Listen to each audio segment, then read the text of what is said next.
Ladies and gentlemen.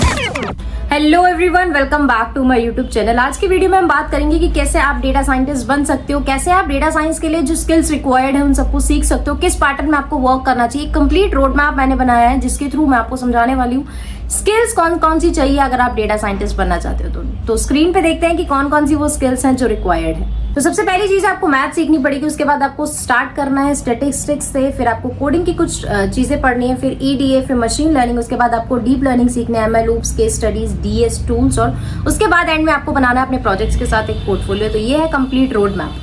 In depth देखते हैं कि कौन कौन से स्किल्स रिक्वायर्ड है। सबसे पहले आपको मैथमेटिक्स सीखनी पड़ेगी। मैथमेटिक्स में कुछ कॉन्सेप्ट्स को आपको बहुत ध्यान से सीखना है, जैसे linear algebra, calculus, probability and statistics. Probability and statistics बहुत ही इंपॉर्टेंट टॉपिक है अगर आप डेटा साइंटिस्ट बनना चाहते हो तो इसमें आपको एनोवा, रिग्रेशन एनालिसिस, ऐसी बहुत सारी चीजें जो सीखनी पड़ेंगी। कोडिंग की अगर मैं बात करूं तो आपको सीखनी पड़ेगी पाइथन प्रोग्रामिंग लैंग्वेज, इसमें आपको एक्सेल करना पड़ेगा। इसमें आपको कुछ डेटा स्ट्रक्चर सीखने पड़ेंगे, कुछ लाइब्रेरीज को वर्क करना होगा जैसे लंपाई और पांडास। एसक्यूएल आपको सीखना पड़ेगा। SQL is not the library, this is a database management tool जो आपका हेल्प करेगा डेटा पे वर्क करने के लिए कि कैसे आपको डेटा एक्सट्रैक्ट करना है, कैसे आपको डेटा को मैनिपुलेट करना है। उसके बाद आपको वर्क करना है एक्सप्लोरेटरी डेटा एनालिसिस पे, विच इज ईडीए, जिसके अंदर हम कोई ग्राफ्स नहीं बनाते हैं, सिर्फ हम डेटा को देखते हुए डेटा की क्लीनिंग करते हैं, डेटा के ऊपर वर्क करते हैं, डेटा को मैनिपुलेट करते हैं और अपनी कुछ एनालिसिस बनाते हैं कि हाँ हमें ये फिगर आउट करना है, ये नहीं करना। तो कुछ फीचर इंजीनियरिंग जैसे कॉन्सेप्ट्स आपको इसमें पढ़ने पड़ेंगे।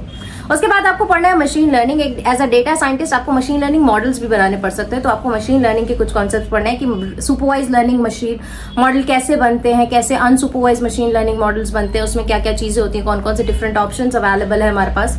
मॉडल का इवैल्यूएशन कैसे करते हैं कि कैसे ये मॉडल अच्छी एक्यूरेसी दे रहा है, कैसे नहीं दे रहा है, क्यों नहीं दे रहा है, उसकी हाइपर पैरामीटर ट्यूनिंग करनी पड़ती है। उसके बाद आपको कुछ बिग डेटा कॉन्सेप्ट के ऊपर, इट मींस जब आपके पास ज्यादा डेटा होता है तो आप कौन से मॉडल्स को यूज कर सकते हो, वो आप डीप लर्निंग में पढ़ने वाले हो। जैसे न्यूरल नेटवर्क, डीप लर्निंग की कुछ लाइब्रेरीज आपको सीखनी पड़ेगी, जैसे टेंसरफ्लो हो गया, पाइटॉर्च हो गया, जो आपकी हेल्प करेगा और बिल्ड करने में और ट्रेन करने में डीप न्यूरल नेटवर्क्स को। उसके बाद आपको CNN मॉडल सीखने हैं और RNN मॉडल सीखने हैं। इसके बाद आप कुछ टेक्निक्स और सीख सकते हो जो प्री ट्रेन्ड मॉडल में होता है, जैसे ट्रांसफर लर्निंग भी होती है।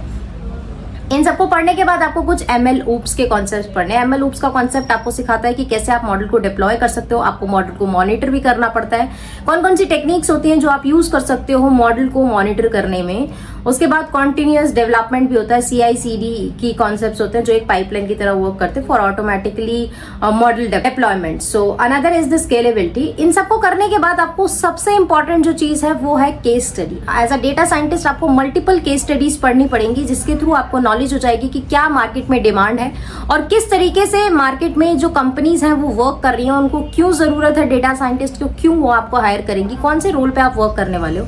इन सब चीजों के लिए आपको वर्क करना पड़ेगा रियल वर्ल्ड प्रोजेक्ट पे। आप अपना डोमेन चूज कर सकते हो, उस डोमेन पे आपको प्रोजेक्ट बनाने हैं, केगल की कॉम्पिटिशन ज्वाइन कर सकते हो, रिसर्च पेपर्स को पढ़ सकते हो। उसके बाद आपको डीएस के कुछ टूल्स पढ़ने पड़ेंगे। डेटा साइंटिस्ट एक ऐसी फील्ड है जिसके अंदर आपको मॉडल बनाने से लेकर डिप्लॉयमेंट भी करनी पड़ेगी, डिसीजन मेकिंग भी करनी पड़ेगी और ऐसी बहुत सारी चीजें जो आपको करनी पड़ेगी।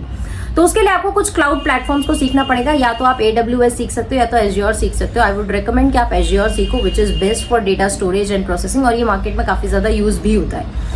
बिग डेटा टेक्नोलॉजी की अगर मैं बात करूं तो हडूप और स्पार्क में से आप कोई एक चूज कर सकते हो। उसमें से आप जिस भी प्लेटफॉर्म को जिसका भी इंटरफेस आपको अच्छा लगता है आप वो लर्न कर सकते हो। उसके बाद डेटा इंजीनियरिंग की आपकी कुछ टेक्निक सीखनी पड़ेगी कि डेटा पाइपलाइन कैसे वर्क करती है, ETL प्रोसेसेस क्या होते हैं और कैसे हम उसको यूज कर सकते हैं। उसके बाद आपको एक कंप्लीट पोर्टफोलियो बनाना होगा, जिसको बनाने के लिए आपको कोई डोमेन बाय करने की जरूरत नहीं है। एक पर्सनल वेबसाइट होती है बेसिकली, बट डोमेन की आपको जरूरत नहीं है। आपको सिंपली गिटहब से भी आप उसको बना सकते हो, या फिर आप लोकली HTML CSS की फाइल बनाकर आप उसको एक नेटलीफाई पे भी पब्लिश कर सकते हो, विच इज फ्री।